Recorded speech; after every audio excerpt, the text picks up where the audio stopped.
Video like जरूर कर लीजिए और ऐसे वीडियो लगातार फ्री में पाने के लिए चैनल को तुरंत सब्सक्राइब कर लीजिए और बेल आइकन को जरूर टैप कर लीजिए ताकि आगे भी सारे वीडियो आपको मिलते रहे। यूट्यूब में फॉलो करते हैं तो प्लीज ये वाला फ्री टेलीग्राम चैनल जरूर ज्वाइन कर लीजिएगा। सारे नोटिफिकेशन सारे अपडेट यहीं पे आते हैं, ध्यान रखिए। Hello everyone, welcome you all to study for civil services. जैसा कि आप लोगों ने पीआईबी की समरी जनवरी मंथ की मेरे साथ कंप्लीट करी थी, सेम उसी प्रकार से हम लोग फरवरी महीने की जो पीआईबी की समरी है उसको अब स्टार्ट करने वाले हैं।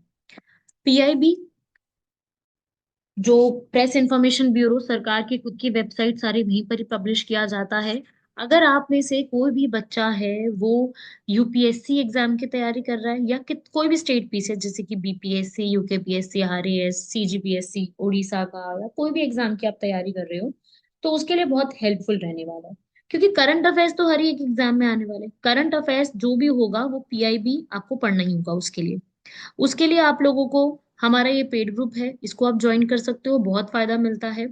और साथ ही साथ ये टेलीग्राम चैनल है, ये बिल्कुल फ्री है क्योंकि इसमें आपको सारी अपडेट्स, करंट अफेयर्स, हर चीज यहीं पर ही मिल जाया करेगी, तो आपको आसानी रहेगी। और मेरा यही एक आप लोगों के लिए सजेशन है कि जो भी बच्चे अपनी करंट अफेयर की तैयारी अच्छे से करना चाहते हैं वो इसको ज्वाइन कर लो। सारी की सारी आपको यहीं पर ही तैयारी मिल जाएगी। तो अभी हम लोग इस पूरे क्लास में हमारे इस टॉपिक्स को शुरू करेंगे। आप सामने देख सकते हो इंडेक्स में कि कौन कौन से टॉपिक्स हैं जो आप लोगों को मैं क्लास में करवाऊंगी। और ये वीडियो में आपको मैं सारा नहीं करवाऊंगी, उसके लिए आपको ये ग्रुप ज्वाइन करना होगा, पीडीएफ लेनी होगी, और ये पेड है जिसमें आपको यहाँ पर पीडीएफ और वीडियो वगैरह सब कुछ उपलब्ध करवा दी जाएगी। तो आप सामने हमारे टॉपिक्स देख सकते हो। हमने क्लास में काफी सारे नए नए टॉपिक्स को पढ़ेंगे। जो 19th इंस्टॉलमेंट गई है, फसल बीमा योजना है, पीएम आशा स्कीम है, डिजिटल एग्रीकल्चर के ऊपर, सैटेलाइट टेक्नोलॉजी पर, क्लाइमेट के ऊपर, national seeds corporation, new soil health card के ऊपर, स्टार्टअप के ऊपर, इंडिया और Qatar, India UAE, India Japan के रिलेशंस हो गए, India US, India France, India Oman, India Indonesia. जो ये हाल फिलहाल में जो न्यूज में रही हैं चीजें, डब्ल्यूएचओ ने क्या बोला है, गिलॉय का रिसर्च पब्लिकेशन आया है। तो आप ये टॉपिक देख सकते हो, काफी सारे टॉपिक्स हैं। इस तरीके से बढ़ते बढ़ते करीब करीब हमारे पास जो टोटल टॉपिक है वो 100 रहेंगे। तो हर पिछले महीने के भी आपको मैंने 100 टॉपिक्स कराए थे, इस महीने के भी 100 टॉपिक्स को हम कंप्लीट करेंगे, जिसमें सबसे पहला है पीएम किसान, जो स्कीम है हमारी, जिसे हम किसान सम्मान निधि योजना कहते हैं। ये जो है लॉन्च पहले ही हो चुकी है। इसकी 19th इंस्टॉलमेंट रिलीज हुई है भागलपुर बिहार से।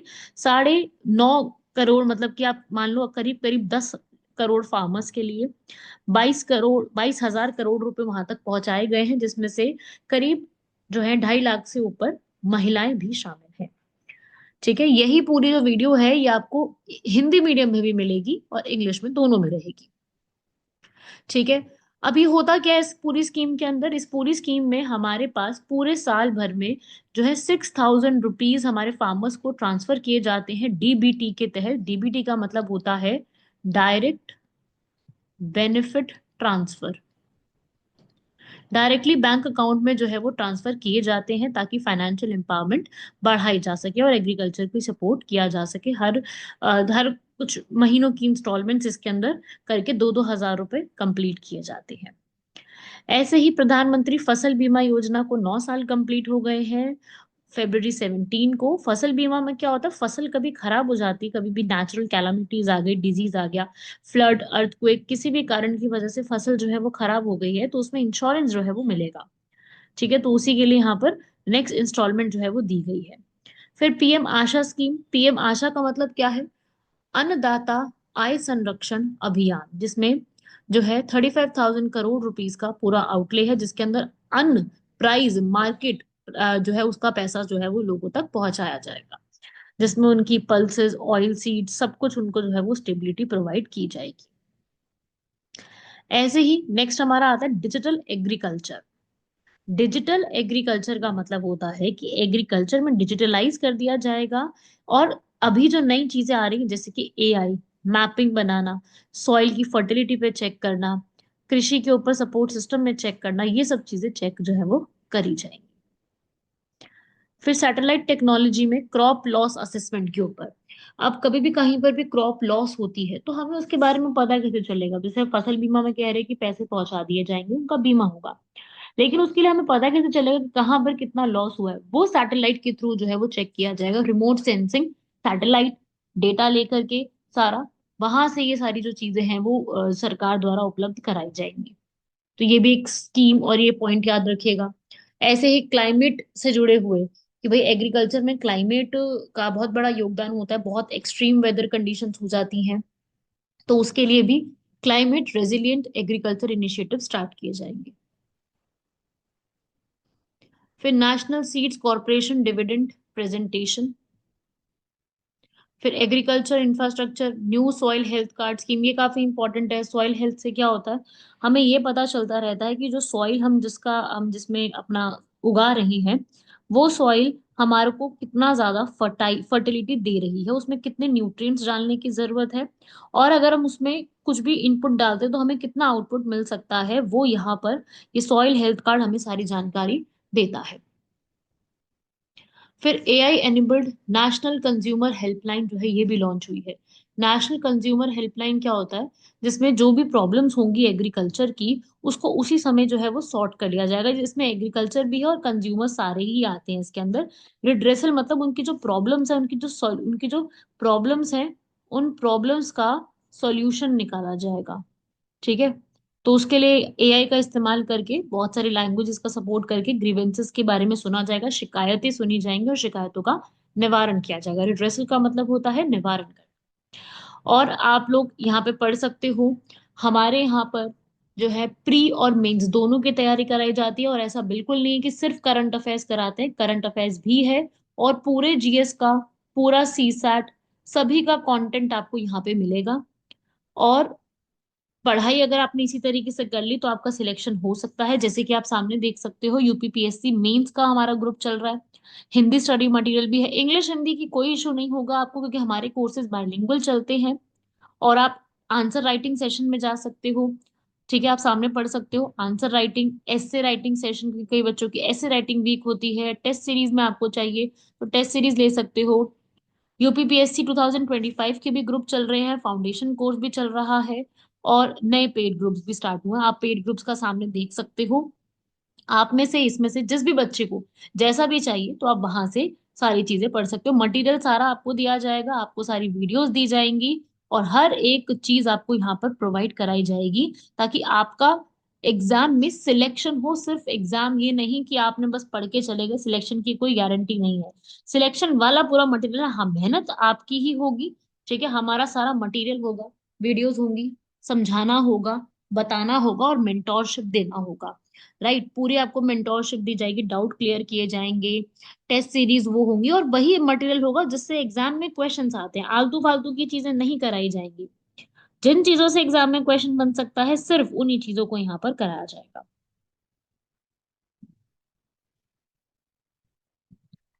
ठीक है भाई। अब इसके बाद ये आप नंबर्स पे कॉल कर सकते हो, आपके सामने दिए हुए नंबर्स हैं, इन पे आप कॉल करके अपनी सारी की सारी जानकारी जो भी आपको होती है वो यहीं से आप ले सकते हो। चलिए वापस आते हैं हमारे टॉपिक पे। तो इंडिया का स्टार्टअप रिवॉल्यूशन, जैसे कि आपको पता है कि स्टार्टअप रिवॉल्यूशन बहुत पुराना सा हमारा स्टार्ट हो चुका है।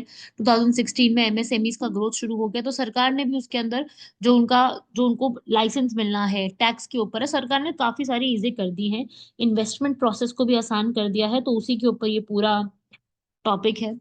Technology, health care, agriculture, education, सब चीजों के ऊपर चैलेंजेस में ध्यान देते हुए सरकार ने स्टार्टअप जैसे सिस्टम को स्टार्ट किया है। ठीक है, वापस कई लोग यहाँ पर आ रहे हैं अपने इस पूरे स्टार्टअप को इंडिया में लॉन्च करने के लिए, और कई लोग यहाँ से बाहर भी जा रहे हैं।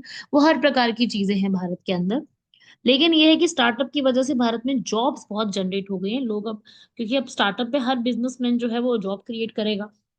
राइट, तो ये काफी फायदा हुआ है।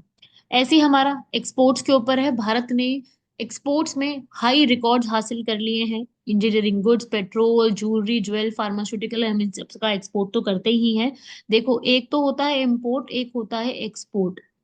अगर हमारा इम्पोर्ट ज्यादा है और एक्सपोर्ट कम है तो क्या हो जाएगा, बैलेंस ऑफ पेमेंट का क्राइसिस आ जाता है। ये इकोनॉमी का एक कॉन्सेप्ट है।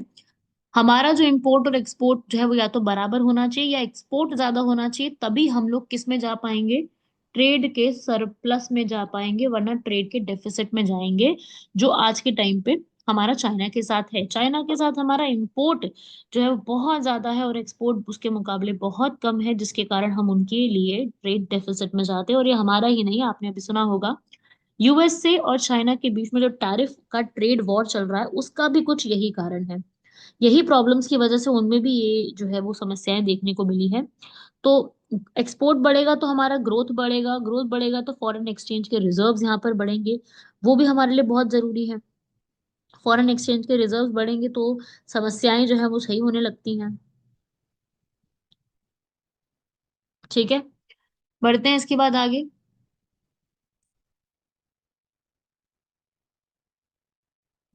इंडिया जापान आईआर का टॉपिक है, इसलिए साइड में जीएस 2 लिखा है, बिकॉज ये जो हमारा यूपीएससी का पेपर है जीएस 2, उसमें आता है ये टॉपिक, जिसमें culture, deep rooted culture, civilisation, connections के ऊपर बात की जा रही है। इंडिया और जापान के रिलेशन हमेशा से अच्छे ही रहे हैं। हमारी एक्सरसाइजेस भी आपस में कंडक्ट की जाती है। और हमारी जो बुलेट ट्रेन आ रही है, जो मैंने आपको पिछली वीडियो में भी कवर कराया था, उसमें हमारा इंडिया और जापान का पूरा कंट्रीब्यूशन है। तो इंडिया और जापान का जो रिलेशंस है, वो हर चीज में सपोर्ट करने की बात कहते हैं कि भाई हमको हर एक कॉन्सेप्ट पे एक दूसरे का सपोर्ट करना चाहिए, क्योंकि दोनों ही कंट्रीज कहीं ना कहीं काफी सारी चीजों पे लाइक माइंडेड दिखती हैं।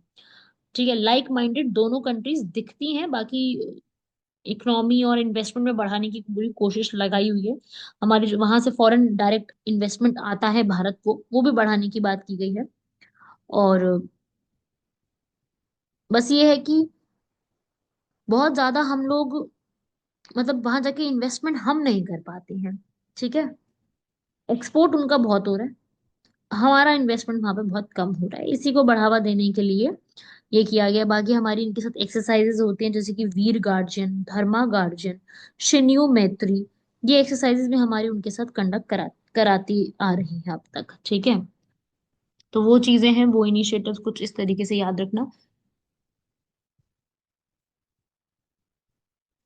ऐसे ही इंडिया और यूएई का, इंडिया और यूएई, यूएई वही है कंट्री जो कि जिसमें दुबई भी आती है एक सिटी, और इसकी कैपिटल है अबू धाबी। ठीक है, अब ये पूरा सीईपीए है, इसको 1 साल से ज्यादा कंप्लीट हो गया है। ठीक है, अब तो 3 साल हो गए ना। तो अब ये है क्या, पहले तो सीईपीए समझो, उसमें सामने लिखा है जो comprehensive partnership, economic partnership agreement. 1 मई 2022 को फोर्स में आया था और फरवरी 2022 में साइन किया गया था, जिसको अब 3 साल हो चुके हैं। पहला ट्रेड अग्रीमेंट है ये वाला जो हमने यूएई के साथ इस तरीके से किया, जिसका क्या अर्थ होता है, कभी भी ऐसा कोई ट्रेड अग्रीमेंट होता है जो इकोनॉमिक पार्टनरशिप के ऊपर बात करता है, इसका मतलब होता है बायलैटरल ट्रेड को इंक्रीज करना है। ठीक है, 1 मिलियन से ज्यादा जॉब अपॉर्चुनिटीज इंक्रीज करनी है, क्योंकि इंडिया जो है वो लेबर इंटेंसिव है बहुत ज्यादा। तो उसके लिए भी क्या होता है कि हम लोगों को जो एक मार्केट अच्छा मिल जाता है।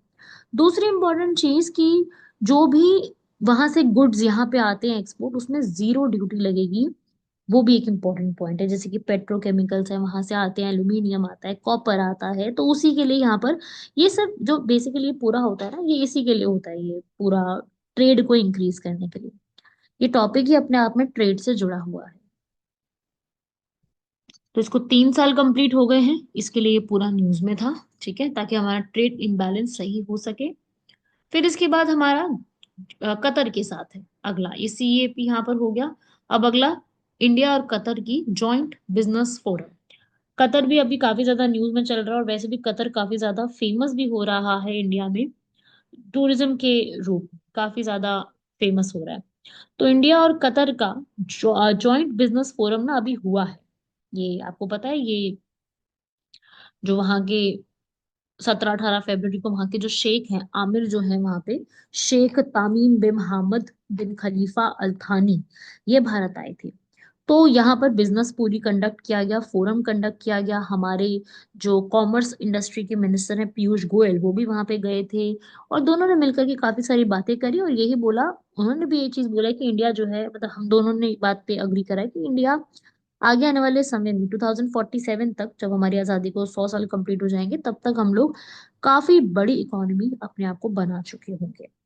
और इन्होंने बोला कि अब हमारे टाइम पे, अब आने वाले टाइम पे जो cyber security, AI, climate change, इसके ऊपर चीजें बढ़ती जा रही है और आत्मनिर्भरता सबसे बड़ी प्रायोरिटी हमारे देश की रह गई है। और इंडिया और कतर दोनों एक ऐसी कंट्रीज हैं जो इनोवेशन और इंडस्ट्रीज पे बहुत ज्यादा फोकस करती हैं।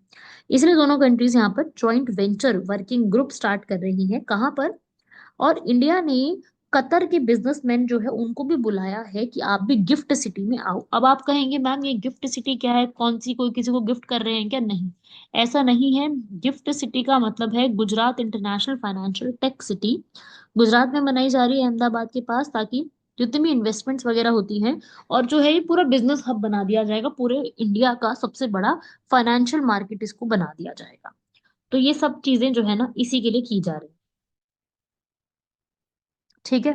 तो कतर का जो बैंक है, वहां का जो नेशनल बैंक है कतर नेशनल बैंक, और हमारा एनपीसीआई, तो वो जो है आपस में क्यूआर कोड के थ्रू, यूपीआई के थ्रू पेमेंट्स करना, ये सब कॉमन यहाँ पे करते जाएंगे। और तो ये सब आपस में डिस्कशन होगा। और ये बोला कि भाई ईवीज बनाना है, हम लोगों को मिल करके ईवीज पे इन्वेस्टमेंट करेंगे, डिजिटल चीजों पे इन्वेस्टमेंट करेंगे, और business cooperation, investment flows, long term collaboration करेंगे, तो चीजें आपस में इंक्रीज होगी। मेरे हिसाब से ऐसी मीटिंग्स बाहर के देशों के कंट्रीज के मेंबर्स के साथ होनी रेगुलर बेसिस पे जरूरी है, ताकि फ्यूचर एंगेजमेंट्स आपस में बढ़ती रहें। ऐसे ही जैसे ये सब बिजनेस के ऊपर हुआ, ऐसे ही इंडिया और इजराइल ने जो है वो अगेंस्ट टेररिज्म अपने आप को उठा लिया है कि भाई हम लोग टेररिज्म के खिलाफ यहाँ पर अब उठ करके आ रहे हैं। ठीक है, तो वो भी चीजें यहाँ पर इन्होंने आपस में जो है डिस्कशन किया है। इनका भी बिजनेस फोरम हुआ था और ये बोला था कि दोनों ही जीरो टॉलरेंस जो है वो पॉलिसी रखेंगे अगेंस्ट टेररिज्म।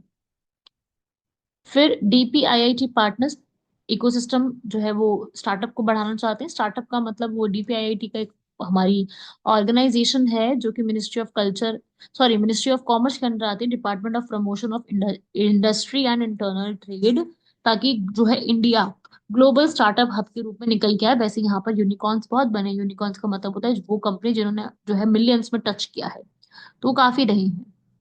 ऐसे ही हमारा एक WPI रिलीज किया गया है। इकोनॉमिक्स की जो मैंने क्लासेस ली थी उसमें मैंने समझाया था WPI और CPI के बारे में। तो जो WPI है ये इन्फ्लेशन को चेक करने के लिए यहाँ पे निकाला जाता है।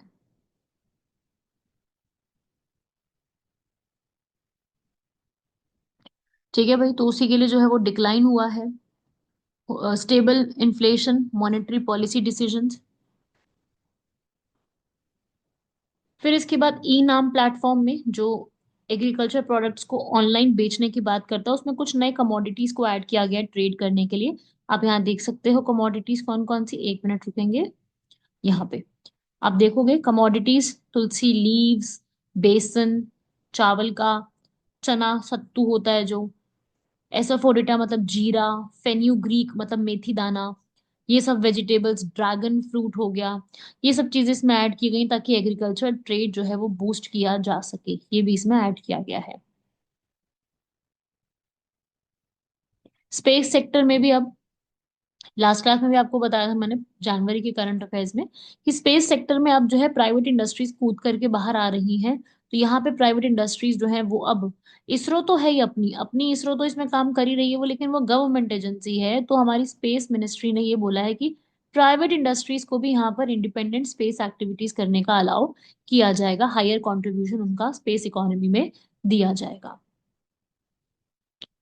फिर इसके बाद इंडिया का एनर्जी लैंडस्केप और बढ़ावा देने के लिए न्यूक्लियर मिशन स्टार्ट किया गया। एनर्जी रिसोर्स के लिए अलग अलग आराम से इसमें पैसे दिए गए हैं, और ये बोला है कि स्मॉल मॉड्यूलर रिएक्टर्स जो है वो आगे आने वाले टाइम में बनाए जाएंगे ताकि न्यूक्लियर एनर्जी यहाँ पर हो, और इंडिया जो है वो 100 गीगावाट की एनर्जी प्रोड्यूस कर सके आगे आने वाले सालों में।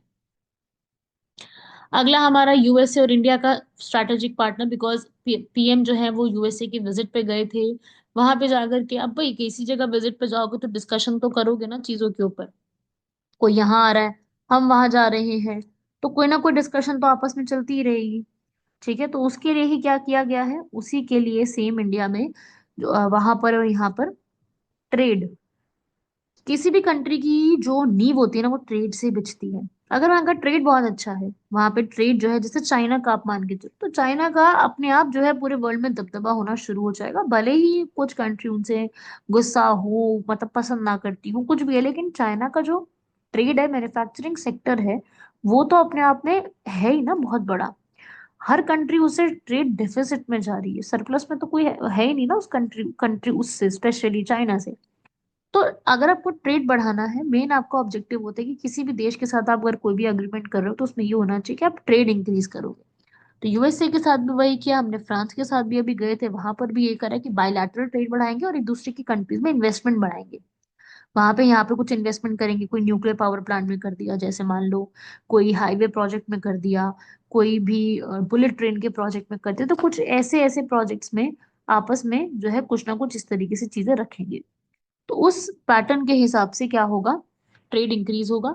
और कल्चरली शांति रखेंगे, एक दूसरे के लोगों को कुछ भड़काना नहीं है, एक दूसरे के जो भी यहाँ पर दूसरी कंट्री से आए हुए हैं या हमारे वहां पे गए हुए हैं उनके यहाँ पे आए हुए हैं, तो आपस में शांति बनाए रखनी है, कल्चरल एक्सचेंज करना है, लेकिन उसको पीस और हार्मनी को डिस्ट्रॉय नहीं करना है। साथ ही साथ दोनों कंट्रीज के साथ सेम बात हुई है, चाहे फ्रांस हो चाहे यूएसए हो, क्लाइमेट चेंज के जितने भी हम लोग कहते हैं बातें, हम बड़ी बड़ी तो कर देते हैं, लेकिन क्या वो हम चीज लागू कर पाते हैं? नहीं कर पाते हैं, तो उसको भी लागू जो है वो करना है।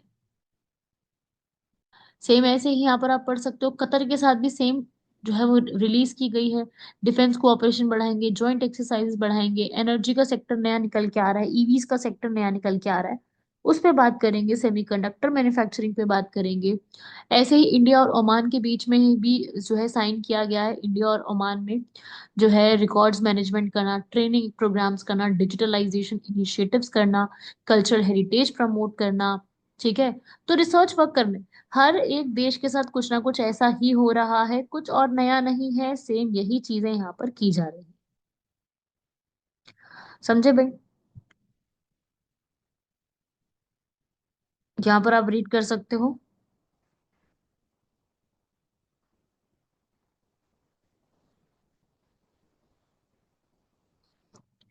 पूरा इंपॉर्टेंट है। ठीक है, पढ़ लिया ना सभी लोगों ने? अब आता है ट्राई फ्रेमवर्क ब्रॉडकास्टिंग के लिए। ट्राई का मतलब क्या होता है? ट्राई एक हमारी सबसे बड़ी टेलीकॉम की रेगुलेटरी अथॉरिटी है, इसकी फुल फॉर्म भी यही है, Telegram telecom regulatory authority of India, जो कि इंडिया में टेलीकम्युनिकेशन, वोडाफोन, जियो, आइडिया जितना भी है इन सबको कंट्रोल करती है, इंक्लूडिंग बीएसएनएल ऑल्सो। ठीक है, तो ये आप पढ़ सकते हो यहाँ पर। फिर उसके बाद ब्रॉडबैंड मिशन, वही same, broadband connectivity remote areas में होनी चाहिए। रिमोट एरियाज में वाईफाई आपको पता है कि कहाँ चलता है, लोगों के पास फोन्स में भी कुछ नेटवर्क नहीं आ रहा। तो इस तरीके से ये चीजें जो है वो इम्पोर्टेंट है।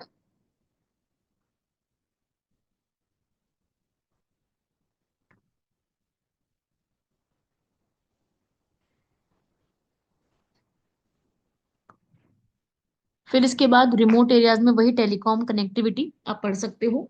रिमोट एरियाज में यार आज के टाइम पे हम कहते हैं 5G 6G हम लॉन्च कर रहे हैं, रिमोट एरियाज में तो 3G 4G नहीं आया अभी तक, उनके मोबाइल टावर्स पे नेटवर्क नहीं आते अभी तक। तो सरकार क्या है ना, मेन सिटीज में तो कर रखा है, और कई गांव में भी है वो कनेक्टिविटी, मैं मना नहीं करूंगी कि मोबाइल मोबाइल टावर्स नहीं है।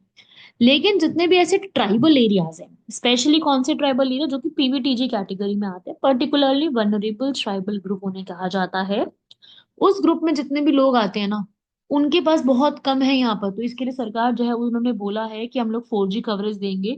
आप देख सकते हो यहाँ पर कितने सारे विलेजेस रहेंगे, एस्पिरेशनल डिस्ट्रिक्ट्स को इम्प्रूव किया जाएगा। पीवीटीजीज कौन होते हैं? PVTG particularly vulnerable tribal group, इसका मतलब होता है वो एसटी जो कि बहुत ज्यादा पिछड़े हुए हैं, जो अपने आप में और भी ज्यादा पिछड़े हुए हैं। ठीक है, इसमें आप देख लीजिए।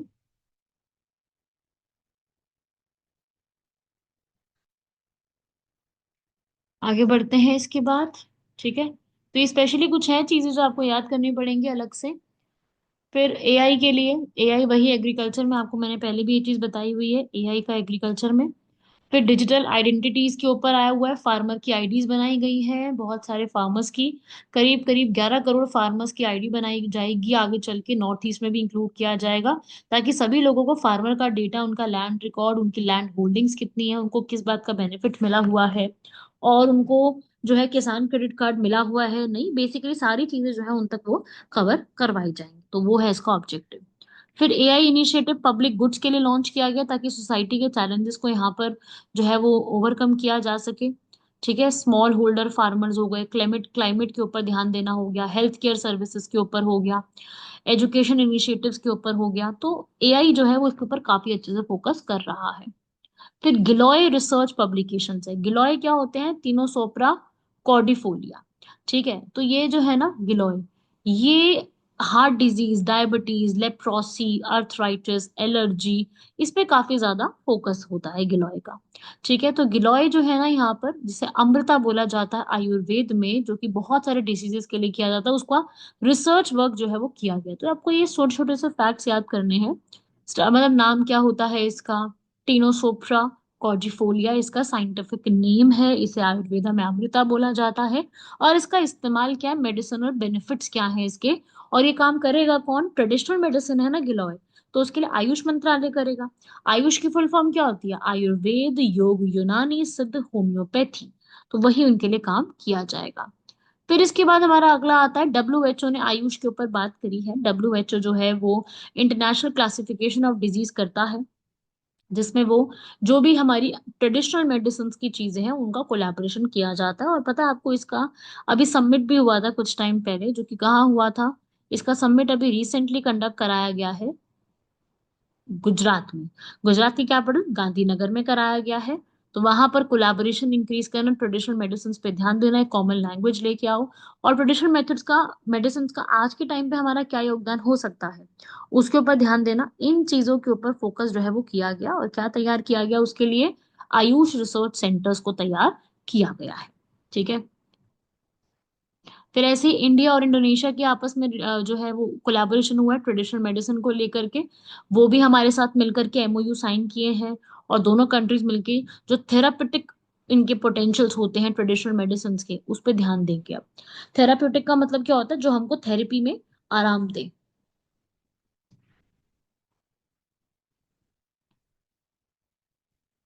ठीक है, तो उसी के लिए जो है सरकार द्वारा यहाँ पर कुछ ना कुछ इनिशिएटिव जो है वो लिए जाते रहे हैं, और लिए जाते रहेंगे आगे भी कंट्रीज के साथ मिलकर के। आप देख सकते हो, ट्रेडिशनल मेडिसिन यहाँ से वहां जाएं, वहां की ट्रेडिशनल मेडिसिन यहाँ पे पहुंचे, पेशेंट्स को बहुत सारे ऑप्शंस दिए जाएं, उनको इसकी जानकारी दी जाए। हमारा आयुष मंत्रालय तो मेन है ही काम करने के लिए सारी चीजों के लिए। ठीक है, तो वो चीज यहाँ पर किया गया है।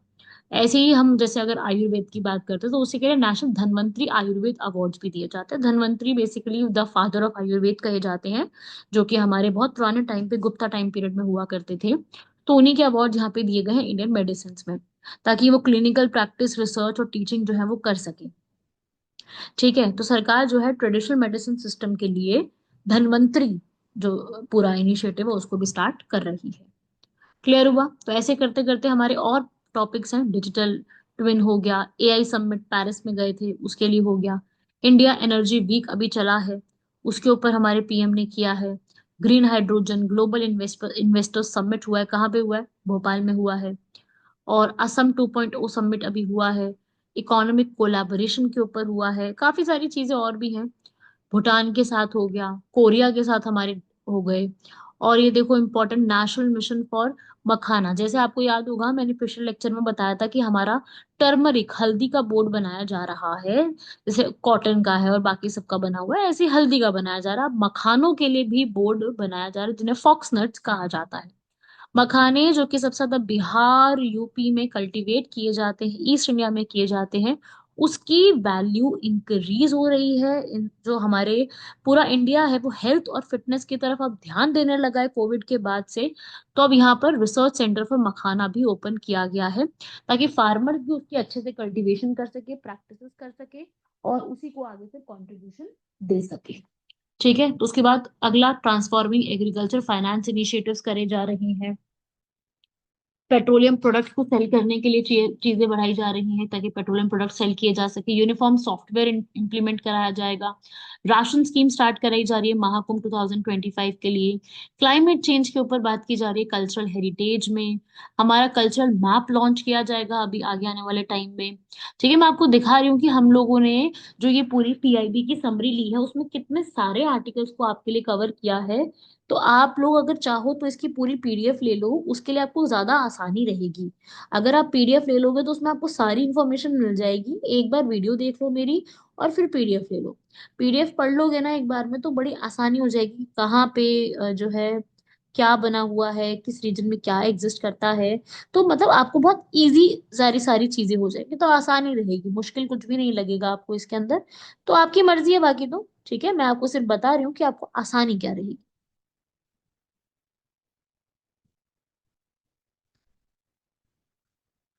ठीक है, तो अपना यहाँ पर जरूर ये चीज जो है वो कंप्लीट कर लीजिएगा।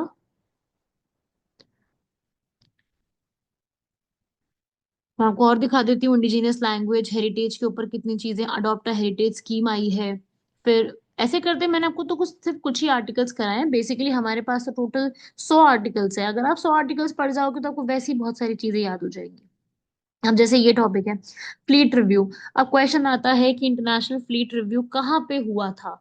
तो ये अलग टॉपिक है काफी। तो ये कहाँ पे कंडक्ट कराया गया, इंडोनेशिया में, बाली में। बाली उसकी कैपिटल नहीं है, ये one of the tourist spot है, इंडिया से काफी फेमस हुआ, इंडिया से काफी लोग बाली घूमने गए हैं। और इसमें आईएनएस शार्दुल और हमारी काफी सारी सर्वेलेंस एयरक्राफ्ट ने पार्टिसिपेट भी करा है। ठीक है,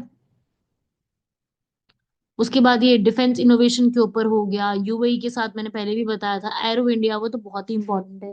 जैसे मोबाइल एक्सपो याद है, ऑटो एक्सपो मैंने आपको बताया था, भारत मोबिलिटी ऑटो एक्सपो गाड़ियों को शोकेस करने के लिए किया गया था। ऐसे ही एरो इंडिया एयरक्राफ्ट को शोकेस करने के लिए किया गया है, जो कि कहाँ कंडक्ट किया जाता है, यूजुअली ये बेंगलुरु में ही कंडक्ट कराया जाता है, तो वहीं हुआ था ये। ठीक है, स्टील कटिंग का हो गया। और हमारे जो सीडीएस हैं अभी, chief of defence staff lieutenant general Anil Chauhan, वो एरो इंडिया 2025 में गए हैं। ब्रॉडबैंड का हुआ है यहाँ पर। Coal gasification, smart cities initiative, fintech initiative. ऐसे करते करते हमारे पास कितने सारे इस तरीके से आर्टिकल है, आप सामने देख सकते हो। बाकी आप लोगों से एक ही गुजारिश है, आप हमारे किसी भी पेड बैच में एडमिशन ले सकते हो ताकि आपका सिलेक्शन जो है बहुत अच्छे से कराया जा सके। आंसर राइटिंग पूरी करनी है आपको, आपको ऐसे राइटिंग करनी है। सब कुछ आपको यहीं से ही अवेलेबल हो जाएगा, आपको कहीं और जाने की जरूरत नहीं पड़ेगी। एक ही सोर्स से आपको सारी चीजें मिल रही है, तो मैं तो कहूंगी इससे बढ़िया कोई चीज ही नहीं होती है, जहाँ पे आपको एक ही सोर्स में सारी चीजें जो है वो उपलब्ध करा दी जाए। सबसे बेहतर चीज होती है ये वाली, क्योंकि आपको सब कुछ एक साथ मिल जाता है। तो उसमें क्या होता है, सब कुछ एक साथ मिल जाएगा तो बहुत आसानी हो जाती है, आपको लर्न करना आसान हो जाता है आपके लिए, है ना। तो वो चीज है यहाँ पर, बस वही मैं आपको यहाँ पर थोड़ा सा बताना चाह रही थी। क्या बाकी बाकी सबकी बच्चों की अपनी अपनी इच्छा होती है। चलिए, यहाँ तक सभी लोगों का अच्छे से हो गया होगा। मिलते हैं आप लोगों से नेक्स्ट लेक्चर में, इसी के मार्च महीने के जो करंट अफेयर्स है उसको कंप्लीट करते हुए। तब तक के लिए धन्यवाद, शुक्रिया, जय हिंद।